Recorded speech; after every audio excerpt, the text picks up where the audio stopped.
What's going on, everybody? Zack Brittain here. Welcome back to the Canadian Real Estate channel. Today I have my partner Matt Phipps joining us. Hey guys, we are here at a duplex conversion project that we just closed on yesterday. So if you're an investor looking to get more information on the Kitchener-Waterloo real estate market, you're curious about the duplex conversion process, we're going through it all today. We're going through layout, our process, our costs, and all the numbers associated with a project like this.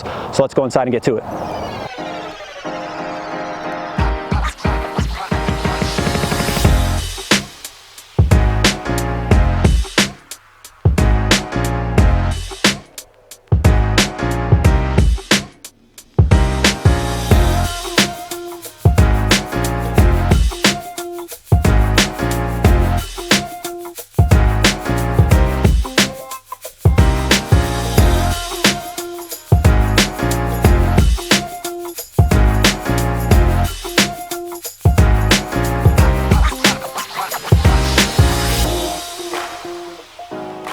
Awesome, guys. Thanks so much for joining us today. We're going to take you through general market notes when you're searching for properties like this, how to acquire the property, as well as what specifically we liked about this deal. After that, we're going to go through the upstairs layout, the downstairs layout, and then me and Matt are going to break down the numbers. So first off, we like to give you a little bit of a rundown of what our market's actually like.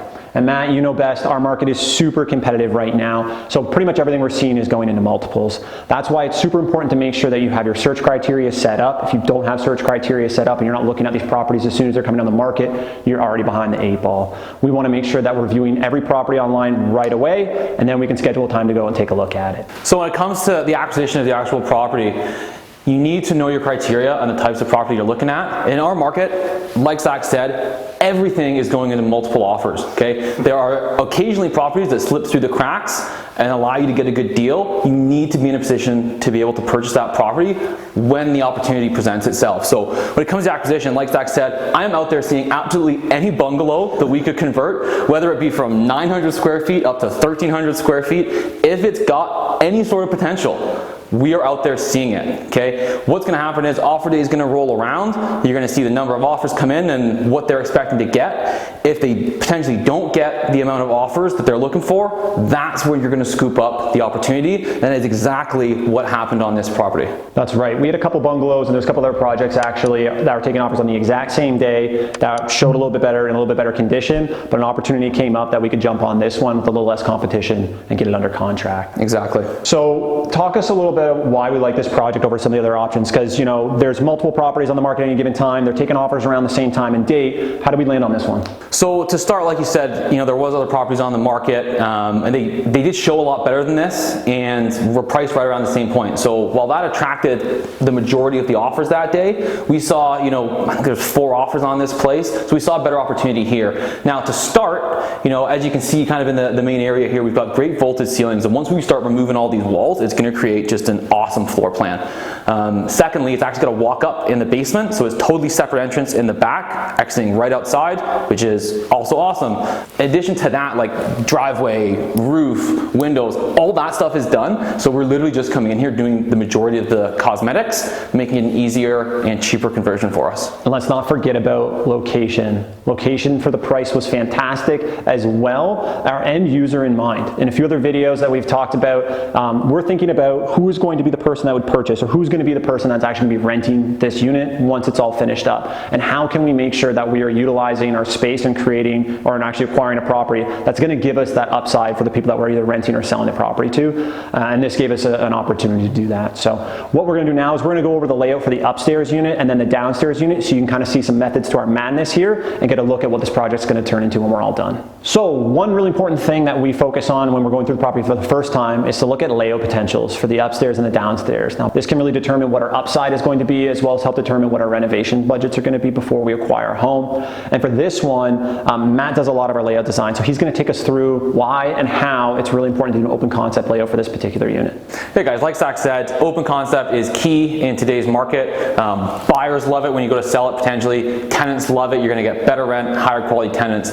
So as you can see, when we come through the front door on this one, there's immediately a wall right in the way. Obviously, that's got to go. We've got the wall separating the kitchen kitchen and the hallway there, and also kind of separating the living room. We got to get rid of that one as well, and we're actually going to infill the staircase. Because this one's got the walk up in the back, we don't actually need stairs from the inside of the house to the basement. So we're going to get rid of that. We're going to wrap the kitchen around where the staircase is now to give us our kitchen, dining, and living room and a nice open concept feel. What we want here is people to walk in the front door and immediately see the open concept floor plan. That's going to grab their attention right away. Absolutely, and that open concept is something we try to do for a lot of these projects because it's a big value add and it'll help sell the property for tenants as well as if you sell it on the open market. The first thing people see when they walk in that door is that wow factor. And as Matt mentioned, giving that open concept, a big thing that we're utilizing in this project is adding square footage. So we're actually going to fill in where the staircase is. That'll give us almost an extra 50 square feet upstairs and downstairs. Upstairs, it'll allow us to do the kitchen layout that would give us that open concept feel for this unit and gives us a storage closet for our laundry. So we have in-suite laundry in the right location in the house. Awesome, another value add. Furthermore, since we're taking on the staircase in the basement, it gives us more flexibility for the layout and square footage to either add additional bathroom, bedroom, and more storage space if we need to. Okay guys, now we're going to talk about the lower unit and what we look for immediately when we come through the property.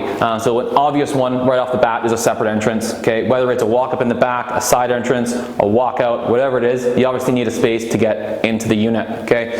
Secondly, ceiling height. Ceiling height's a big one. Minimum height requirement for ceiling height is 6'5". Obviously that's really low. Typically you'll see that around your ductwork and stuff like that. Typically you want around 7 feet, and that's what we've got here. For the mechanical systems, we're going to be looking into some new items on this one, right Matt? Yes, so this one we're actually going to take a little bit of a different approach because the mechanical system is right in the middle of the house and the furnace has got to go anyway. The furnace is super old, the ductwork is thick, so even if we were to keep the HVAC system as it is, we need a brand new furnace and we need brand new ductwork with a low profile to give us our minimum ceiling height requirements. However, we would still have ductwork running right down the middle of the house, or it would be by the windows and then it's kind of covering up the windows. So what do? So we're actually looking at exterior heat pumps for the upstairs, complemented with baseboard heat. That'll give us our heat and our AC for the upper unit. And in the lower unit, we've got a gas fireplace, and we'll also stick in baseboard heaters down there. What that's going to do is it's going to eliminate all of the ductwork, so we'll have maximum ceiling height throughout the entire basement. It's actually really going to help with sound transmission between the units as well, because we always go through all this work of insulating between the units, using the resilient channel to stop the vibrations. And then we've got all this open ductwork that just allows sound to travel right through. So by doing it this way, we're actually going to eliminate all of that stuff, which will provide just a way nicer living space for the tenants. And to further that point, the quality of living space, that's a topic that's in the back of our mind when we're considering all the options for all of our projects. So, for our layout, since we are able to remove the mechanical system, or planning to, and since we are going to be getting rid of the staircase, we free up some square footage, and we're also considering what quality of living space we're going to have down there. Since we're opening up some square footage, our layout's actually going to permit for a 3-bed unit in the basement. Previously we really talked about making sure the quality of living space is really high, but in this instance we're able to maintain a good layout, good ceiling height, windows with a nice bright natural light, and enough space to have 3 good sized bedrooms in the basement unit. So we're going to take advantage of that. Not only is that going to generate more rent, higher refi, and potential higher resale, so overall a great value add for this project. Everybody's favorite part, guys, we're getting into the numbers for this project. Matt, take it away. How are we getting this one under contract for $728? All right, so like Zach said, we picked this one up a month ago for $728, okay? Now, at the time, I was thinking, oh, we're pushing this a bit, going up to $728, but the reality is we're making offers multiple times a week for the past like 60 days, and we're just seeing pricing increasing, and we're just slightly behind the 8 ball every single time. So you know what, we decided to push this one a little bit and get it to $728. Now, hindsight's 2020. Great deal. This looks like an absolute fantastic purchase right now, 30 days later, but it is normal in this market. Sometimes you do need to push your purchase price just a little bit in order to secure the property. Know your numbers, guys, and know that it'll all work out if you know your numbers for the rest of the way. That gives us confidence to offer with confidence, right? So picked it up for the $728. Let's go through the rest of them real quick here. All right, so closing costs. we're looking at like $14,560 for closing costs. A quick calculation on that, guys, just 2% of your purchase price is going to cover your land transfer tax, your lawyer fees, all that good stuff, okay? Our finance costs with an A lender, we're looking at about just under $9,000. Our rental costs here are going to be about $135,000. And just for that too, part of the reasons why we like this project were some of the cost savings. Things like the driveway, right, Matt? What else do we have? The roof, the windows here are all good. The separate entrance is already there. Like there was a lot of things that we don't have to do here, which obviously make our numbers look a lot better. Next on the things that are carrying costs, that's insurance, property tax, our utilities while we hold it. I'm not sure if I mentioned this already, but we're looking at a 6-month, turnaround on this. Okay, our total and our break even on this is going to be $891, $696. So that's what we're going to be in the property for, all said and done in about 6 months. Yeah. Now, after the 6 months is up, we're going to be looking to refi this. What do those numbers look like? Oh, we're going to be looking at $1 million for a refi, okay? So we'll take that up to 80% loan to value. So for those of you that don't know what that is, it's essentially like if you were to purchase the property for $1 million and put a 20% down payment, what would your mortgage be? So we'll take it right up to that $800,000 mortgage on the property, basically allowing us to be in this project for just over $91,000. That's a great turnaround. Our ROI just dramatically goes up the less cash we can be in a project for. Yeah, it's fantastic. So now we're going to go through the numbers of what it would look like if we refied at $1 million. And before we do that, let's just discuss real quick how we're getting and how we're confident we're going to get that $1 million refinance, Matt. Well, A is just comparable sales. Duplex properties we're seeing sell around that. We saw one recently just go 1.2 million. It was a little bit bigger in a comparable neighborhood, but slightly bigger. You're talking 1.2 million. So comparable sales, obviously. One. Secondly is the income that it makes. The numbers make sense. Even at $1 million, as you'll see here, we're still going to be cash flowing on the property. I am super, super, super confident we will refi this at $1 million. Absolutely. So our income per month, we're going to go $4,100 a month. How are we getting the rent for that? So that'll be $2,200 upstairs and $1,900 downstairs. Again, both 3-bedroom units. Upstairs is going to be a little bit nicer with the open concept floor, vaulted ceilings, all that stuff, and obviously it's the upper unit. But we'll definitely get the 22 and 19. Yep. Then expenses. Yep, and that's insurance, bills. We're going to split the hydro, so obviously tenants are going to pay that. So it's mainly just water and gas. Our property tax, insurance, and a vacancy rate is in there as well. Giving us a net operating income, $3,400. Our debt on this, meaning our mortgage payment every single month, we're looking at $2,950. And that's at the mortgage for the $800K? Yeah, $800K, we're looking at 2% over 30 years. And then our cash, we're looking at $450 a month on this thing. And if you remember from the last one that we did, we're only in this for just over 91 grand. So if you actually look at that on a cash on cash return, we're just under 6% cash on cash, which is awesome.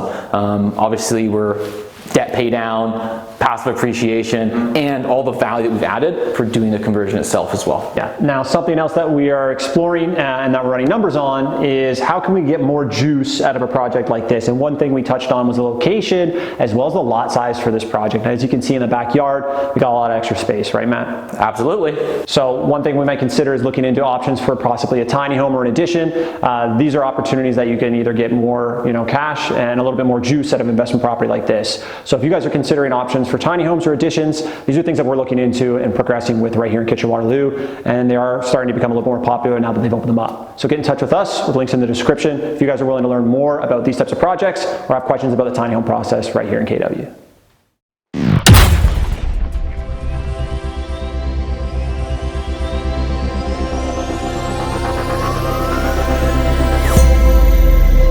All right, guys, thanks so much for watching the Canadian Real Estate channel here in this video. Awesome to have you guys here. We're so glad we could share this information. If you're interested in following along for projects just like this, check us out on our Facebook and our Instagram, as well as on our YouTube channel. We'll be documenting more on this project and others we have on the go, and you can follow along there. If you guys would like to get in touch, we have links in the description to our website, and we'd be happy to connect with you and help any way we can. Thanks so much for watching. We'll see you guys next time.